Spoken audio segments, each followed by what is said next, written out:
Hello, lovers. Welcome to Heart, the Living Spiritfully podcast. I am your host, Paul Galoro, and in this podcast, I have heart-centered conversations with people I believe are truly living spiritfully. Before we get to today's guest, I want to thank all of you for listening to, subscribing, sharing these conversations that I'm having with all of my guests. And also thank you for all the comments and messages that are coming in about these conversations. They truly are transformational for me. I learned so much, not only about my guest, but about myself as well. And I hope that you are experiencing something similar as you listen. Today, I speak with Catherine Satya Stilo. And what I love about conversations with Catherine, it's like we meet, we jump into a rocket ship, and then we just get shot out into the universe, into outer space, where we just have these conversations about anything and everything, and it always comes back to the heart. Now, Catherine also goes by the name Satya. Satya, for those of you that are unfamiliar with this word, means truthfulness. And truthfulness is what I always get when it comes to having a conversation with Catherine.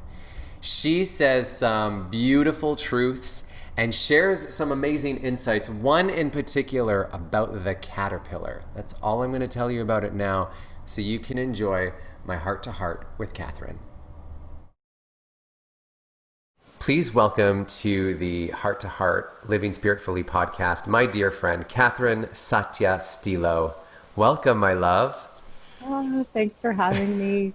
So just for those that are listening, but also those that are watching, they might be wondering, why are they not wearing any clothing? And it's because we like to be au naturel. Catherine, let's talk about how we met. Now, I was thinking about it this morning as I was getting ready for this, and I can't remember the exact date, but I know the location, I know what we were doing. It was at a yoga training. It was in Hamilton. And that's where I met you and your partner, John. And I'll never forget one of the first things that you told me, and this is how I knew we were sort of like, oh, there is a connection here. You had mentioned this place that both of you had been to in Hawaii. And earlier I had heard from someone else about the same place. So when you told me, I was just like, whoa. And then we also have similar stories, which I'm sure we'll get into as we're conversing today. So I just always have known that there was that like kindred spirit connection. And so I'm so glad you are here. I'm so honored to be here. Yeah. Do you remember, I can't remember if it was 2011 or 2012. Was I leading the training or was I assisting the training? You were leading and it was 2012. Okay. Yes. Yeah. All right. Because I knew it was at some point in my life that we met. Yeah. I'm so happy you're here. So how is your heart? The honest answer would be colorful. Yeah. I love that. What's making it so colorful?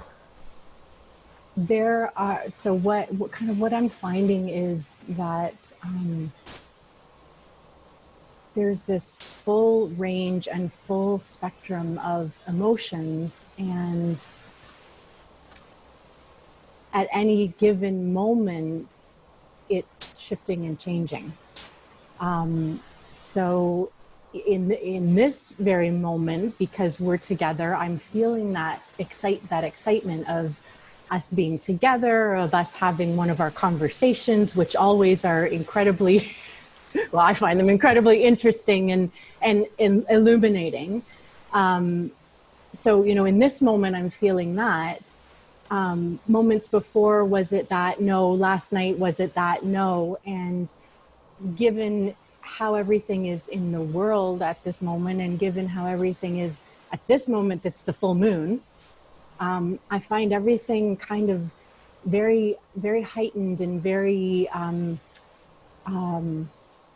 grasping at the word, like shifting is the word, I guess, that I'm grasping for, but they can kind of flick in an instant. And I'm finding that I'm experiencing the full range of colors in my own life. And I'm also very sensitive to the other colors that are around, and find myself at this time extremely influenced. So I'm being very mindful of what I take in all aspects of digestion. So, whether that's foods, whether that's clips, music, vibrations, anything. So I'm finding that I say colorful because it is so moving, and there's everything in there. So I can't in 1 second say to you, oh, it's full, or it's empty, or it's ecstatic, or it's sad, or it's just it is all of this at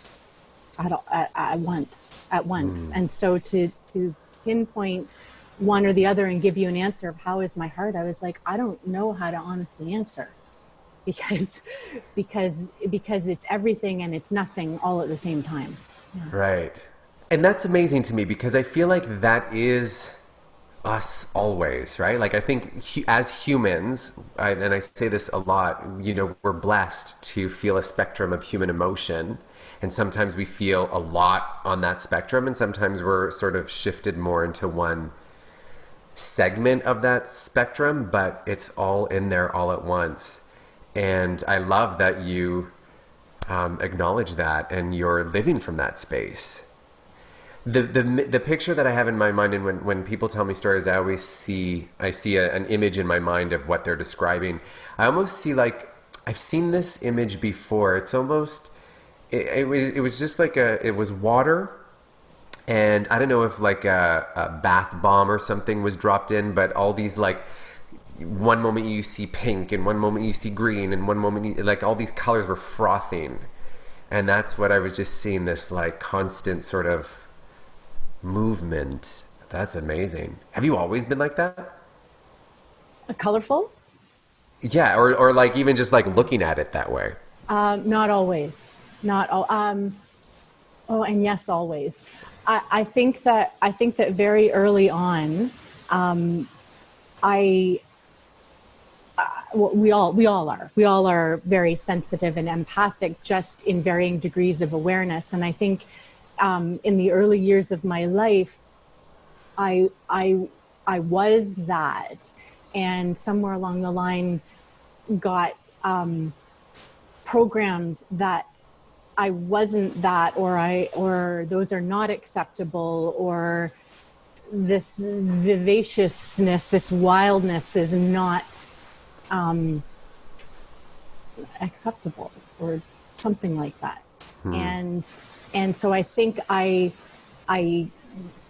tuned it out, or tuned it in, or did something that I thought I needed to do to quote, quote, fit in. Right. And then I went along this path of, I guess, being kind of contained, and at the same time recognizing that something wasn't right, that it didn't feel right. It was taking a lot of energy to live and contain, and I was getting exhausted.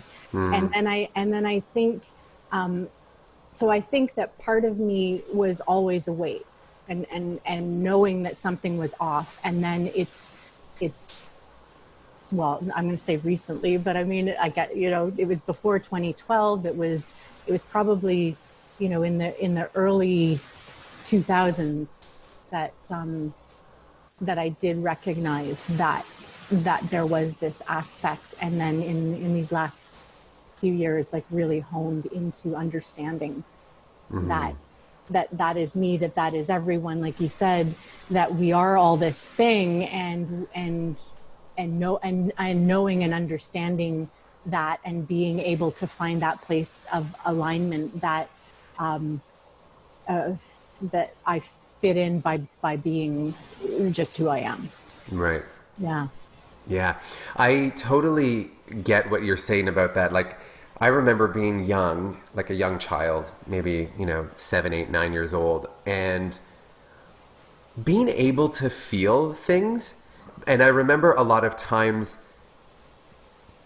crying a lot as a child, and being made to feel like you can't do that, even though whether I was crying for my feelings, or I remember once I was oh my gosh, I was maybe in grade 2, and this was back in the day when you would rent videos. My mother rented this VHS. I don't even remember what it was, but it was this story about a caterpillar turned into a butterfly. And I remember at the end of the movie when the caterpillar, she's going on her little journey, and she's like, okay, I'm going to be going into this cocoon, and all her friends are like talking to her. I don't remember the details, but I just remember at the end when she came out of her cocoon as a beautiful butterfly, I was bawling, and my sisters and my mother, everyone was laughing at me. And I was like, but I can't help it. It's so beautiful. And that was sort of like one of the first moments that I had of, whoa, there's this thing you can sense, but then also of you have to contain it. That's not welcome here. And so then years leading up to probably around the same time, I'd say mid 2000s, when I decided to become a healthy non-smoker, that's when I started to tap into it. Because I think, oh gosh, I think I was doing a lot of things to suppress that. Drugs, alcohol, smoking, etc. Yeah. As I'm listening to all of these things, and I mean, I know this, I'm reminded again of how very similar our backgrounds and experiences have been, even though the details are, the specific details are different, the themes are very much the same. Yes. in that. The one that I felt the ding on was the caterpillar and the butterfly. This is something that I've been processing right now about that transformation, and that the stage that we're in as individuals and we're now in as this collective is that transformation from, call it a caterpillar, to another form, and being reminded that this is a natural progression of this shift that is happening, and the constructs and the dogmas that we've all created for ourselves as individuals and ourselves as the collective are this caterpillar and this cocoon that caterpillar is in and needs to break through and then transform into something. And there's various levels of resistance to this happening.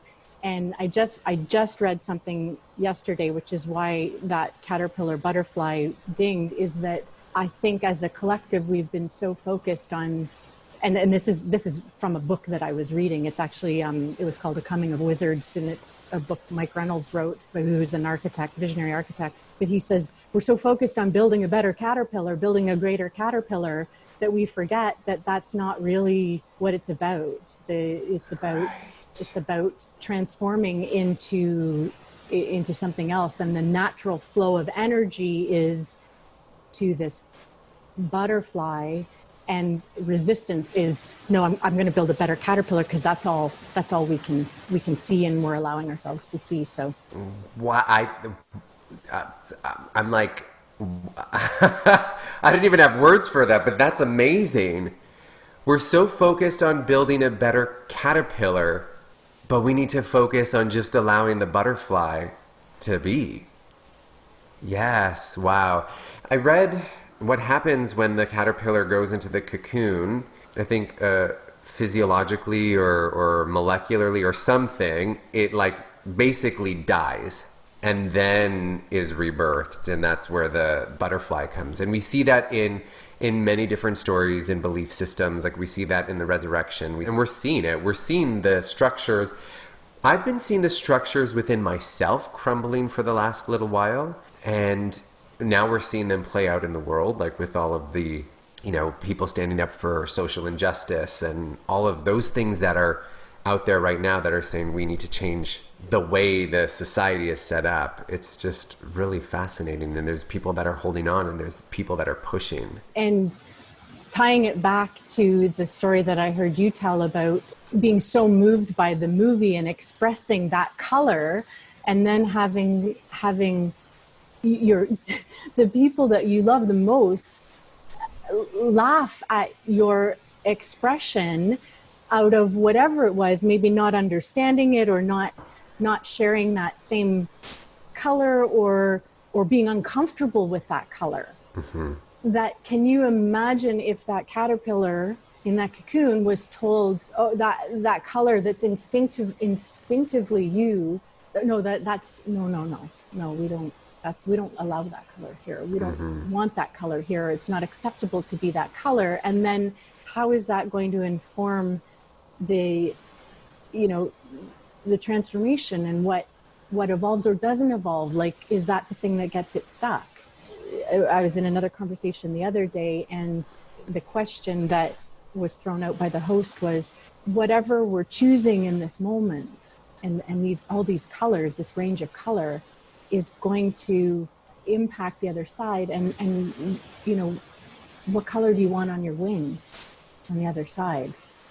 So in these moments where I'm feeling this range of color, of emotion, or whatever energy, whatever we want to call that, I'm able to catch myself and go, what color do I want to color my wings with? Is this a color I want to color my wings with? And so that's where I'm getting conscious of, like, okay, if this one is like one of those uncomfortable feelings, those feelings that it's just like, oh, this is not settled, this is not in alignment, this is not the one, I then kind of go, okay, well, help me shift out, or use a tool to shift out, or anyway. Holy cow. Wow. What? How far are we into this podcast? And then, whoa.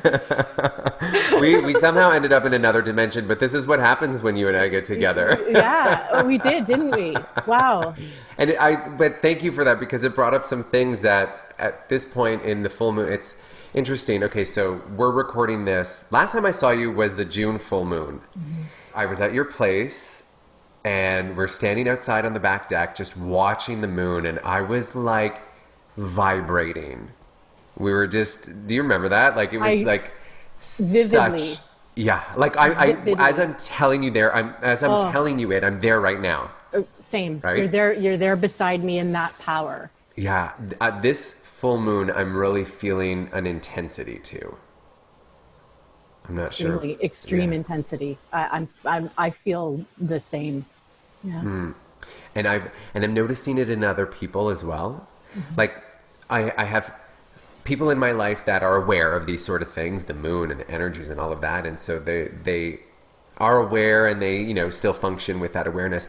And then there's other people that are not so aware, but they're aware of, like, oh, I feel so like agitated right now, or I'm feeling very sad right now, or they're just noticing this heightenedness of energy. And I always sort of prepare to be a little bit more away from people. I don't know, I don't like remove myself completely, but I'm very mindful of how much time I spend with people, and how where I'm spending that time with people around the full moons, because it gets too much. And then again, I get those flashbacks of when something's happening, I think it's my fault, or I think it's my energy that's doing something to it. So yeah. Fascinating. That it's my fault is something else that dinged when I was listening, because I too have had that, and working on that. Mm-hmm. Again, it was a similar situation to you in childhood. I didn't even realize that until I started doing this deep work on myself. That yes, my whole life I felt everything in my family, I felt was my fault. Everything, and then that pattern got carried over into other areas of my life, like outside of family, and in relationships with friends, in relationships with lovers, in relationships with in career, in everything. Mm-hmm. That like there's this my it's my fault. And I started to work on that and recognize that, hey, wait a minute, like it's a dance, that there may be a part of whatever I'm experiencing that I have contributed to because I am who I am.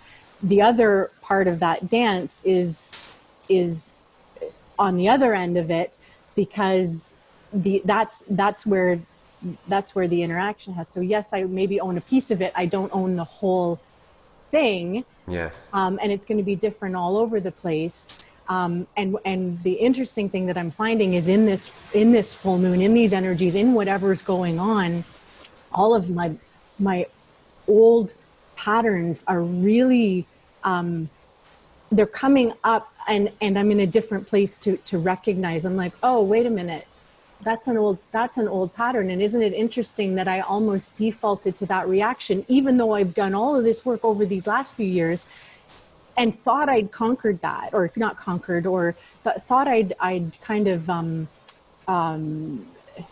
able to manage it. Mm-hmm.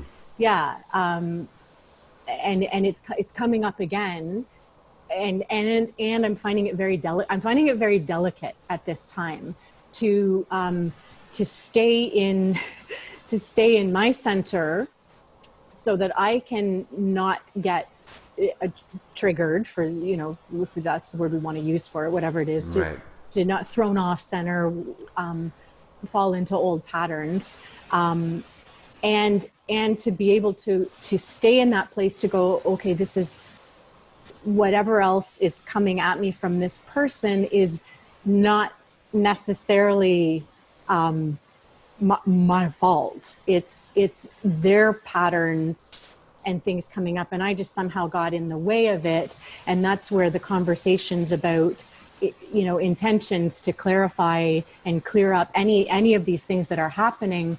But the energies at this time, I'm finding, are so heightened that it takes a lot to go, okay, like to undo my pattern of okay, this is my fault, and going into that, either it's my fault and crying about it, or going to it's not my fault and like railing back at it. And there's this anyway, that that's the kind of colorfulness I feel at this time. That's why part of the reason I say my heart is colorful. It's like, whoa, there's that color. There's that color. Yeah. There's that color, all these colors.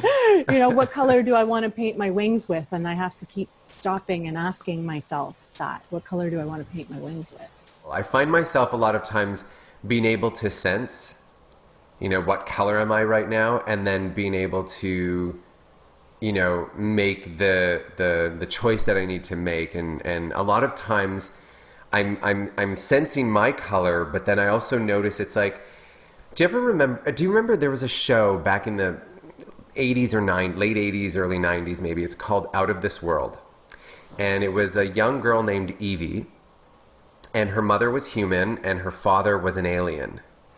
And so she, at the show starts with her 13th birthday, where she gets these powers where she could literally like freeze time. So she would freeze time.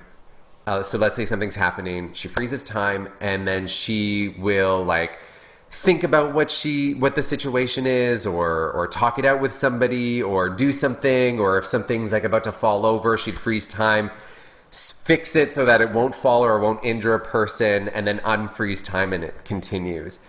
And I'm at a point now in my life where I almost like I'm aware of what's happening. I'm almost watching it like a TV show. And then when something comes up that would throw me off of alignment, I stop.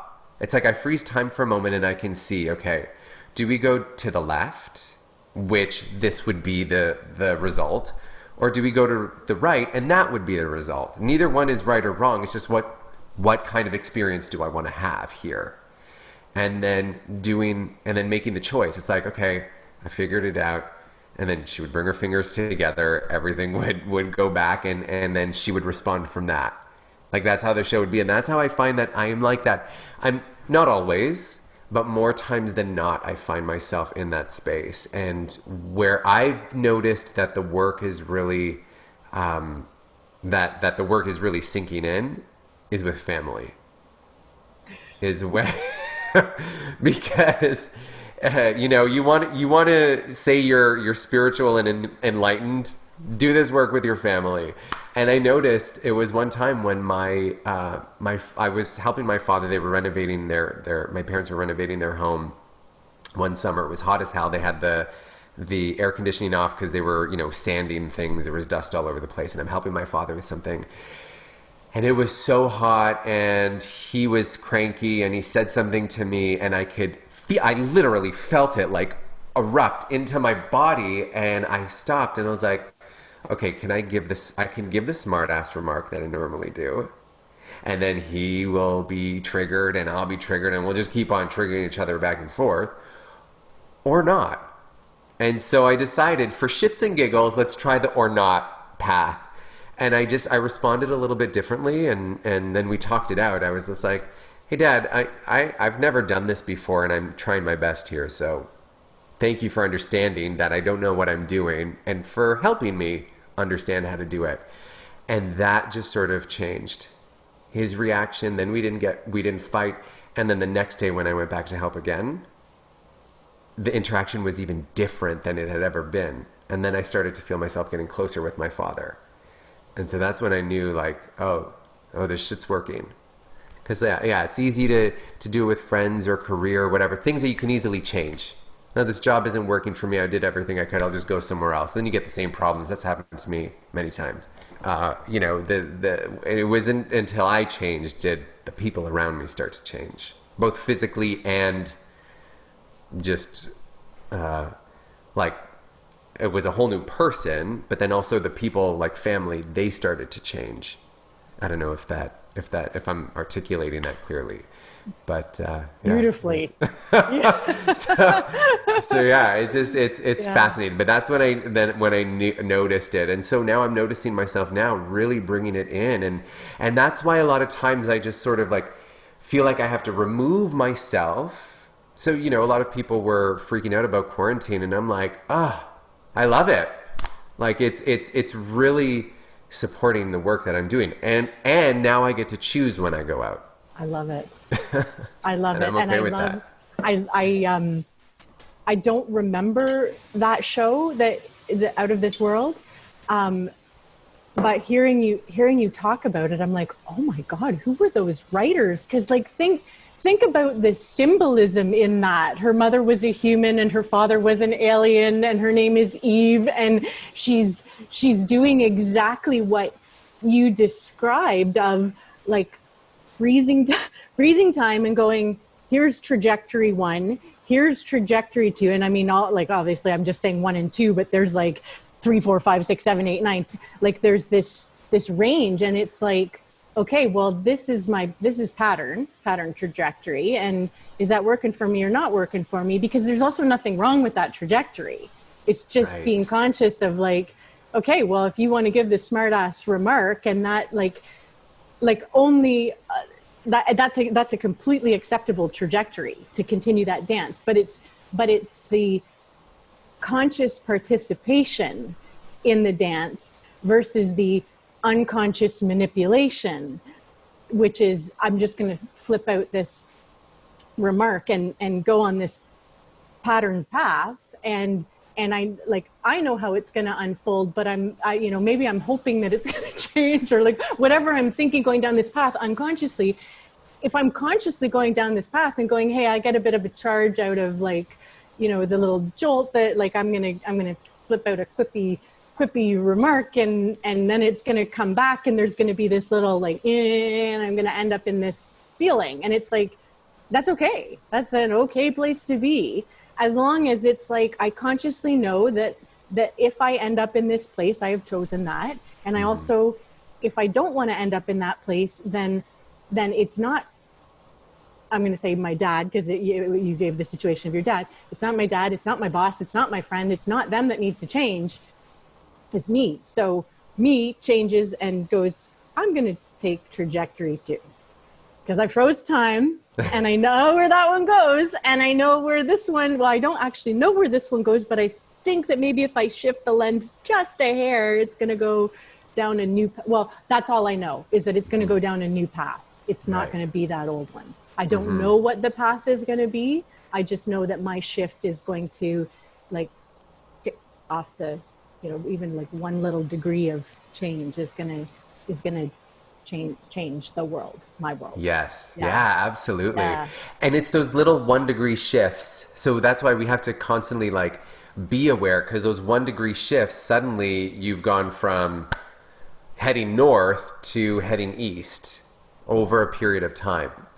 You know, I follow Marianne Williamson's work a lot, and she was saying years ago that we had to turn this ship around. She's like, guys, we are on the Titanic and we are going to hit that iceberg. We need to make those incremental shifts now. Otherwise, we're going down. And I always have that analogy in my mind. It's like, okay, I can see my life is heading for that iceberg. So each decision I make, I'm hoping that it's taking me around the iceberg or away from the iceberg. Do you know what I mean? Or melting the iceberg. That would be ideal. But sometimes icebergs are out of my control. That's how I see it anyway. And I'm in no way, I feel like I just started my spiritual path, even though calendar says that I've been aware of it since, gosh, I don't know, 20 years ago. And it's interesting because as I sort of, and I step back and watch sort of the way the spiritual community, for those that are listening to this, I'm using air quotes, the way the spiritual community talks about this sort of stuff with this flowery language of love and light. It's really interesting to see how it's not quite it. It's almost there, but it's based, like a lot of things that I hear, I'm like, but that's just ego wearing like a set of angel wings. Like that's a costume. That's not like an actual thing. I have a thread on that, and it has to do with the, I feel like my spiritual journey has just begun, even though it's been 20 years. Because I mean, our paths again here is where we're very similar.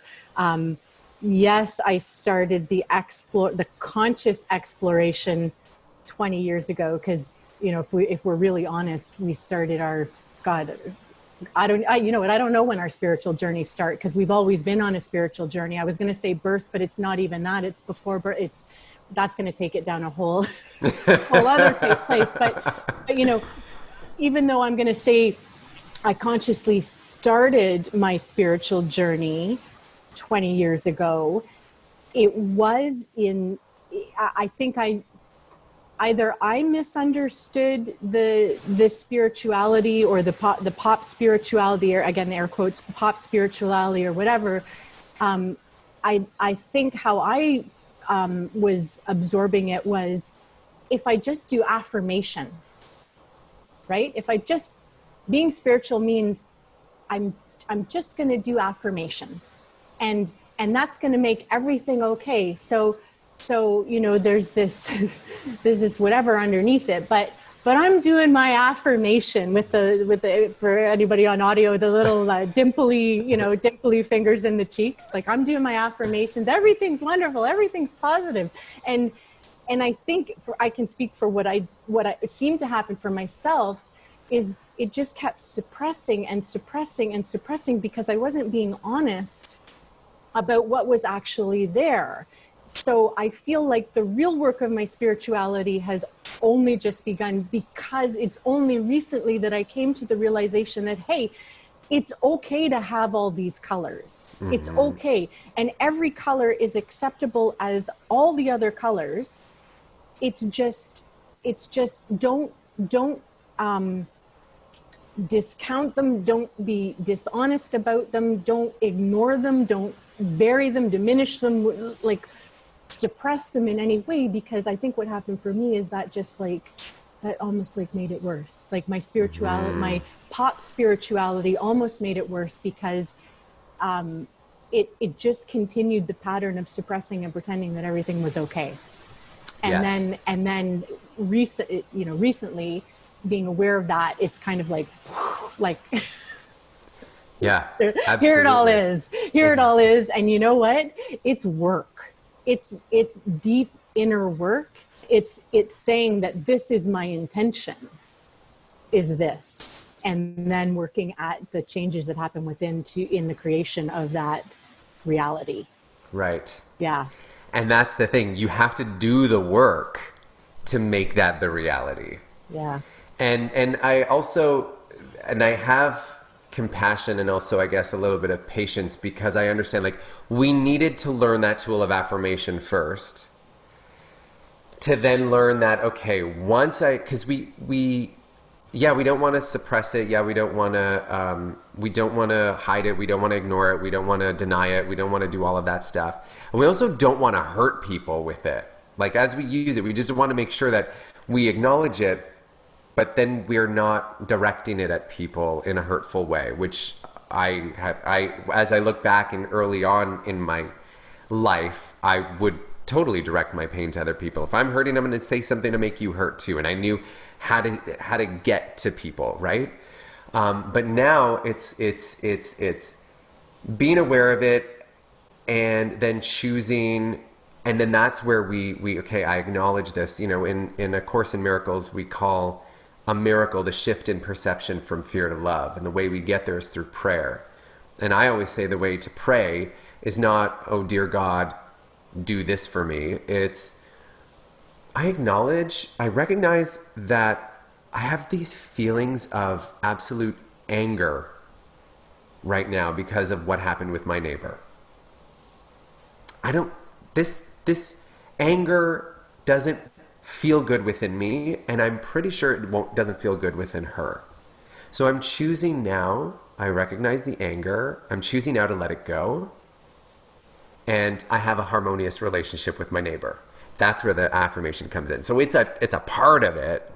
It's not all. It's that just using affirmations alone is just throwing pink paint on it, right? It's just changing the costume. It's trying to.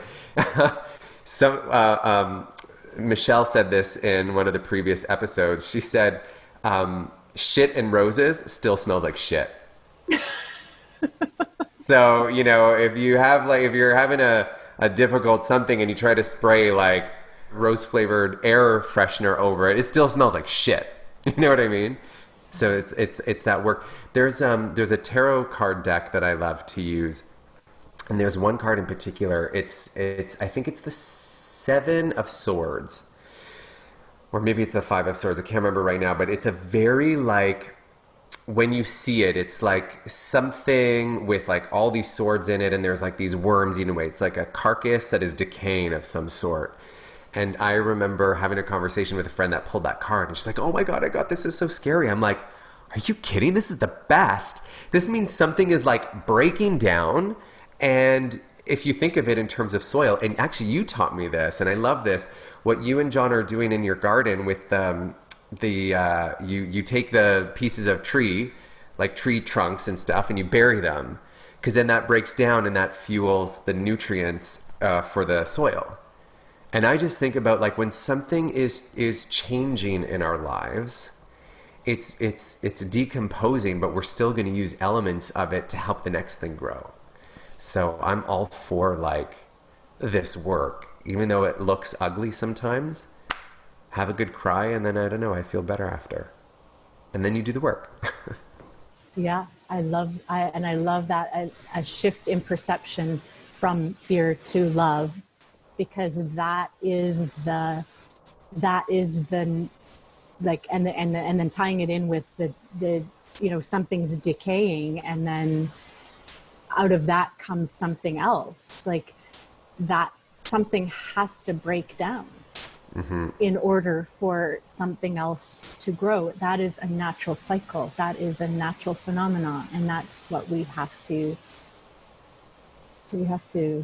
acknowledge and not resist, and not try to get in the way of or manipulate. It's conscious participation in that cycle of breakdown and rebirth. Right. And that's what.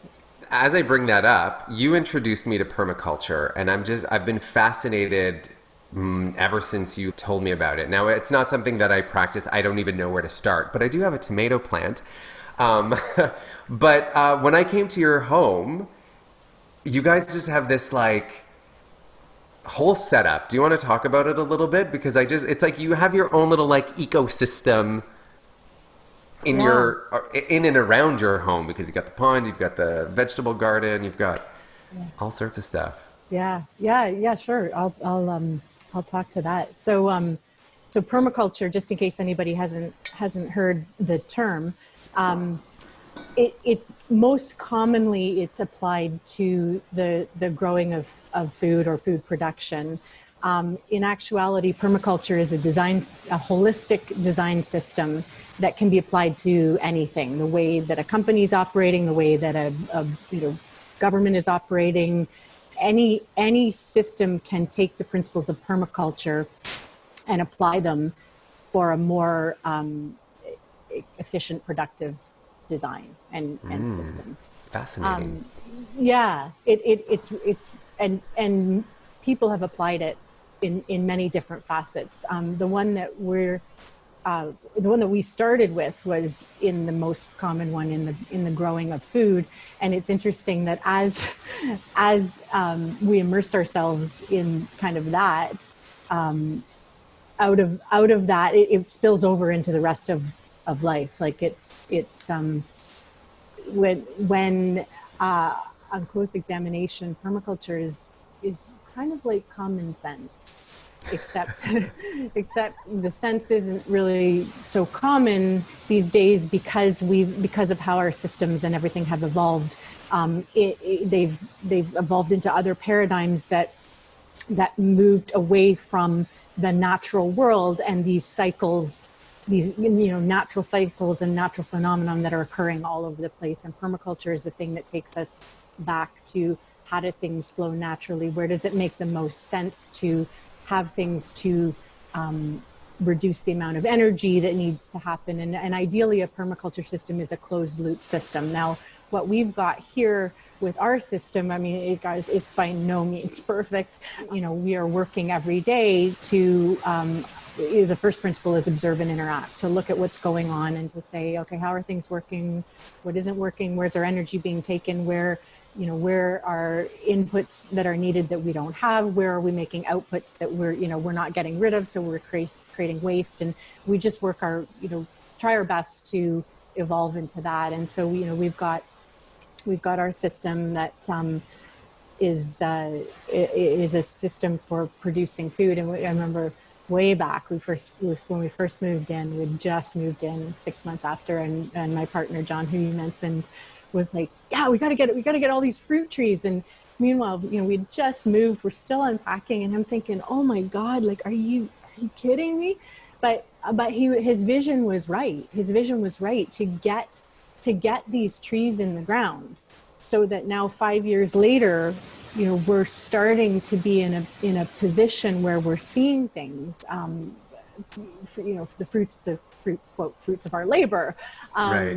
in small pieces, and seeing it evolve. And so, we came in here and we looked at there was one area of the property that was a manicured lawn, and the two of us are like, okay, first of all, we live by the grow food, not lawns. That's where it makes more sense. And also the two of us are like, I'm not cutting that. No way. No.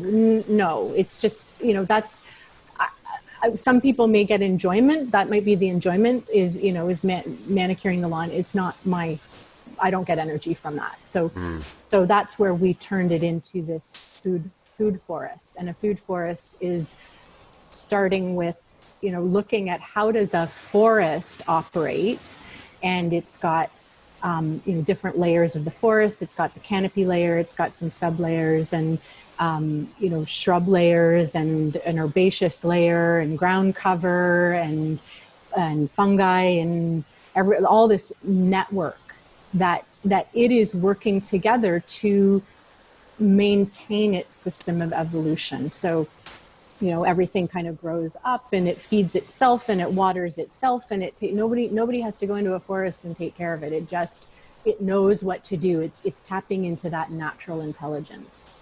And so we started with the planting of the food trees, the fruit trees, and then here we are 5 years later because you get distracted. But now we're getting back to returning to making the guilds around them. So adding in the different layers, so berry layers. So there's the shrubs, and we're adding herbs and food and edibles and other plants around it that can be used as these inputs and mulching and everything. So so that's kind of our system, and we've seen the transformation in this short period of time, 5 years in the grand scheme of things.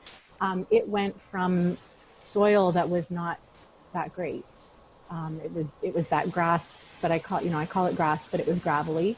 And in the time that we've just let it kind of go, the areas that we've let go to meadow, putting in the fruit trees and just letting everything drop around it, the soil we've started to see it's regenerating itself. And then we've seen, when we first moved in, there were not many insects. It was mosquitoes and black flies. And we were like, where is the diversity? Where are all the insects? Where are all the birds? We're living in the country. Where are these birds? And as we've let things kind of self-correct with a little bit of conscious participation in it, we've watched the evolution of it. We've watched the insects come back, and then frogs. You can't walk out there. I was mowing the lawn the other day. I had to go really, really slow because they're all over the place. The little frogs jumping out of the way. The snakes have come back. The birds, so many birds. So we've watched this system start to self-correct as we've kind of stepped away and said, okay, I'm going to input here and input there, and then just let it unfold with a little bit of our input and guidance. So it's yeah. Oh, wow. I love that. Thank you for that. Because I've got bits of that with conversation with you over the years, but hearing it all like that, but then also having the opportunity to see it live and in person. And you showed me where the fruit tree orchard is, and now it's I didn't know that that's going to be is that where the forest is, or going to be, or you're working on that? Yep. I love that. And then the other section where all of your fruits and vegetables are growing. I just it's amazing hearing it like that. Now I'm very curious about the principles of permaculture. Like you said, the first principle is observe and interact. Yeah. I love that. Yeah. That's okay. Right there is like what we're talking about, the spiritual practice. Yeah. How many principles are there, and what are the other ones? Oh God! If it depends on who is telling you about the principles. So some say there's 12. I've heard some 21. If you Google Principles of Permaculture, these beautiful, colorful charts will come up, and everybody can look at them, because I know that off the top of my head, I'll probably forget some. It's basically, the first principle is observe and interact. And that's basically saying, step back, look at what's going on. Don't jump in right away. If you move into a place, you wait at least a year, go through all the cycles at least once, more if you can, before you do anything, because it's really understanding what's there first before we start interfering. Mm-hmm. I think we get programmed to jump in and to try to control and impose our will on things. And permaculture really teaches us to step back and go, hey, what's here and what's already working? Because I may jump in with something that is my ego, my will, and try to impose it on the land, and it really didn't need that, and I've actually messed it up, something that was actually working. So to step back and to go let that happen, produce no waste. So it's looking at the system and trying to make sure that everything that we need is actually produced in the system. So if we need fertilization, that we've got animals that can be part of that system for the fertilization. Maybe it's our own humanure fertilization, because there's all that. They're using our own urine for the nitrogen in it that can be a fertilizer. So it's looking at this system and making sure that whatever inputs we need are produced by the system, whatever outputs we need or that we produce are actually, there's some use for them back in the system. So we end up being kind of a self-contained system. The principles are so aligned with the spiritual principles. There's accept feedback. So being willing to listen and understand and make those changes when we receive the feedback. Use renewables. I'm blanking on the rest of them anyway. The ones that you've mentioned for sure are like, I would love to look into this a little bit more for myself. Like, it's just fascinating, and I would love to try it in a little way that I could. But also, I see a connection between just like my spiritual practice, my existence on this planet, the work that I've done is like, oh yeah, totally. You got to do that. You got to do that. And it makes sense because what you're talking about is just having that natural intelligence that is already programmed within every little thing that exists on this planet, just allowing it to do its thing. And the same is true for us as well, right? We have this divine intelligence. There is something pre-programmed in us in a sense of, okay, you're really interested in permaculture, in nature and the ecosystem. Somebody else might be pre-programmed, and I mean that like within their soul, to be a musician. Somebody might be pre-programmed to be very logical in their thinking, so they might be attracted to a career or doing something that's like that. And so it's allowing that innate divine intelligence to be the guide. And you're doing that with permaculture as we want to do that within ourselves, rather than the program stuff that we've been led to believe. You got to do this, you got to do this. This is the order in which you got to do it. It's more just allowing it to happen organically. I love that. Yeah, exactly. Amazing. And it popped into my head. One of the principles is use and value diversity. So that's exactly,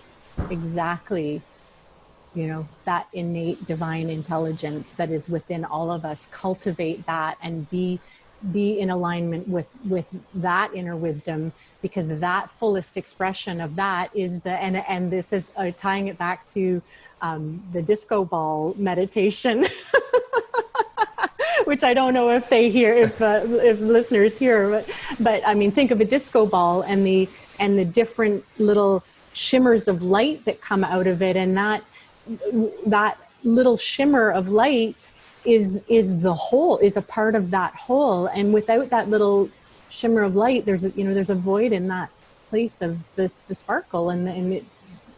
Yeah. I love that. I love. Repeat that again. About diversity. What was the principle?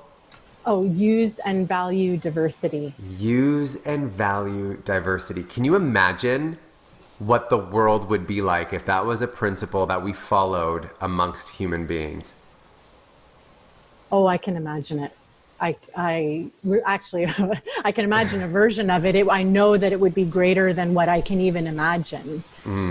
Where every voice is heard, and every perspective is factored in to the collective, and the information that's available to us. That's how we can make profound and powerful change.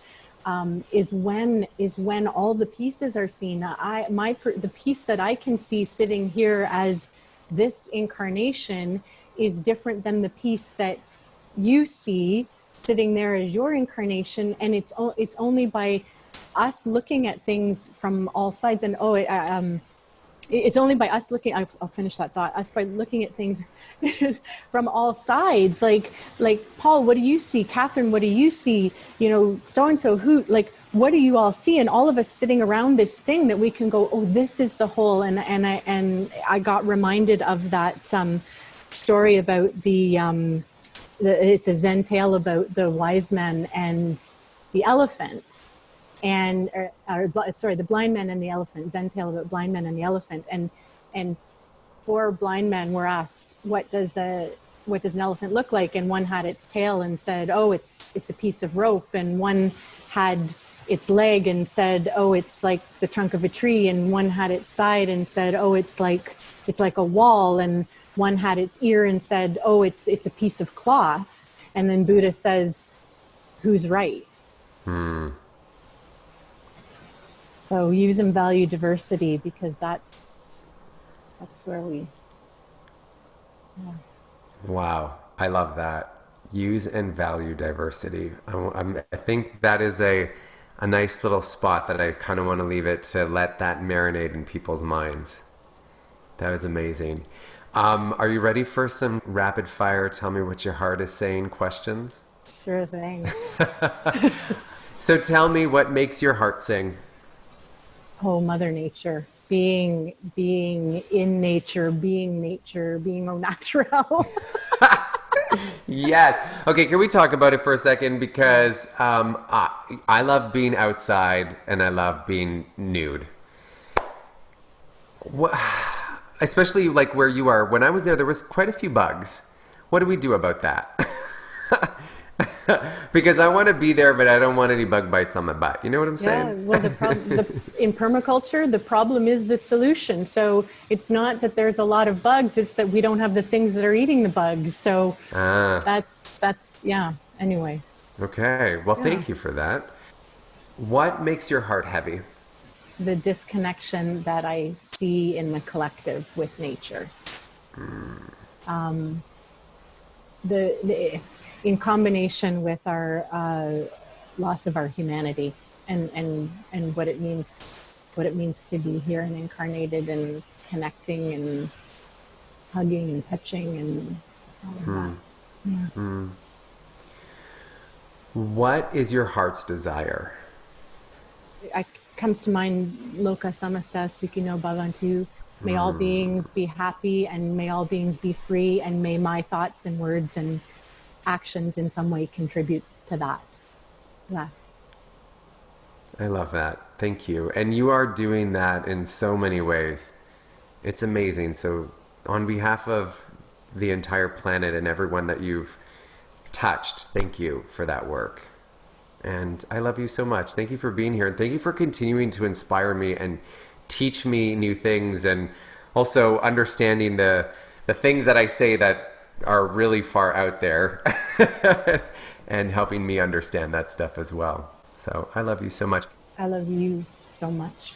And thank you, because we're somehow co-creating this beautiful thing and we're dancing together. And I feel just as, if not even more, inspired by you and the things that you're doing and the way that you share. And I'm so glad to be walking this walk with you.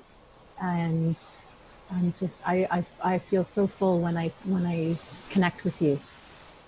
And I laughed because when you said, thank you for understanding when I say things and then I'm far out there, I'm like, yeah, you know what? That doesn't mean though that I'm not far out there, and it's just that we're just both far out there. So, but it's nice to not be alone out there. To not be alone far out there. I love you so much. Thank you for being here. Thank you. That's it for our show today. Thank you so much again for joining us. Remember to check out Catherine's links. Everything is in the show notes. You can also get in touch with me with my links in the show notes. And of course, there is the Facebook group, which I would love for you to join in and chime in on the conversation. I love you very much, and I'll see you soon. Bye for now.